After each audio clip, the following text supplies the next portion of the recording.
Shalom. Esto es, hablemos de Torah, Ledor Vador, generación tras generación, en año de Shemitah, querido Moshe, la parashá es Terumá. ¿Qué encontraste allí? Shabbat Shalom, pastor. Bueno, en la parashá Terumá, en séptima aliyá que se encuentra en Shemot 27, versículos 9 al 19, se nos va a narrar las medidas del atrio. Se nos especifica qué tanto debe ser de largo, de ancho, de alto, el material que se debe emplear para las bases, para la cortina que cubre el atrio, y se nos menciona particularmente las medidas. Y dice así en el versículo 18 y 19, el atrio medirá 45 metros de largo por 22 metros de ancho, con cortinas de lino fino de 2 metros y 30 centímetros de alto, y con bases de bronce. Todas las estacas y los demás utensilios para el servicio del santuario serán de bronce, incluyendo las estacas del atrio. Entonces se nos empieza a dar unas medidas que, si quisiéramos verlas, pues son medidas que no están de una forma completa. No son unidades... Son pues, por mitades. Exactamente, son mitades. Y se nos empieza a narrar entonces que es el encerramiento que va a tener el Mishkan, el santuario que Hashem nos ha venido contando en esta parashá y cómo debía estar resguardado. ¿Cuál era el propósito de este Mishkan, de este santuario? El propósito está, de hecho, en esta misma parashá, en el 25, 8 o 9, si mal no recuerdo, y dice, yo deseo habitar en medio de ustedes, dice Betoham allí en hebreo, en medio de ustedes, que podríamos entenderlo físicamente en el santuario, pero también en nuestro corazón, que significa dentro de nosotros. Y hay una comparación, si quisiéramos verlo de esa forma, en la Brit Hadashah, en donde se nos habla de unas medidas muy parecidas también, y se nos cuenta que es una ciudad. Está en Revelaciones 21, pero el versículo 3 allí en Revelaciones inicia diciendo de esta forma: también escuché una voz fuerte del trono, diciendo, he aquí la habitación de Dios entre los hombres, y Él habitará entre ellos. Ellos serán su pueblo, y Dios mismo estará entre ellos, y será su Dios. Entonces aquí vuelve y reitera ese deseo de habitar en medio de su pueblo, pero como lo vemos en las medidas del atrio, son medidas incompletas, son medidas que no están en unidades enteras. ¿Quiere mostrar esto imperfección acaso? Exacto. Estás diciendo que de forma de metáfora, el Eterno quiere habitar dentro de nuestro corazón, que somos imperfectos. Pero hay una particularidad en el texto de Revelaciones que estás trayendo. Ahí en el capítulo 21 de Revelaciones, el verso 22, dice que esa ciudad no tiene ¿qué? No tiene templo. No tiene templo. Entonces, Él mismo es el Macom, Él mismo es el templo.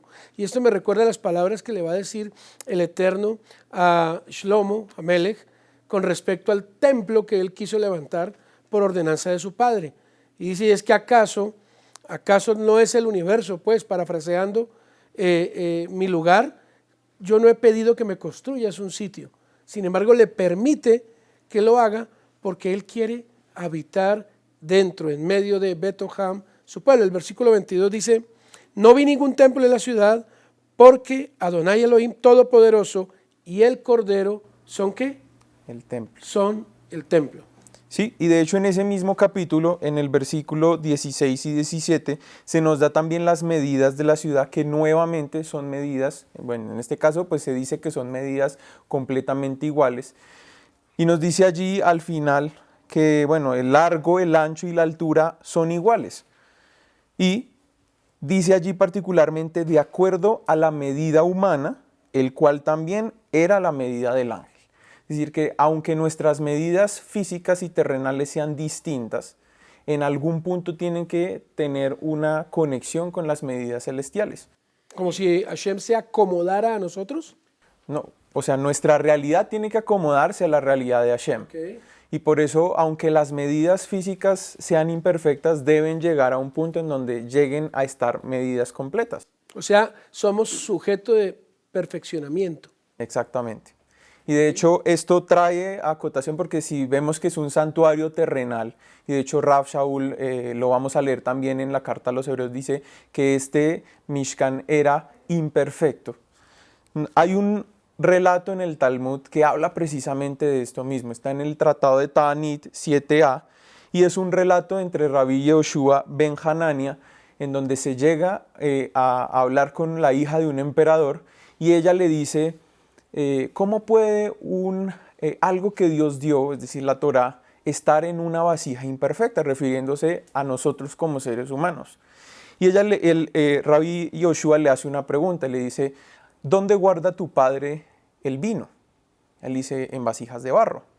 Él dice, ok, si tu padre guarda el vino en vasijas de barro, que el vino es algo precioso, ¿por qué entonces lo guarda allí?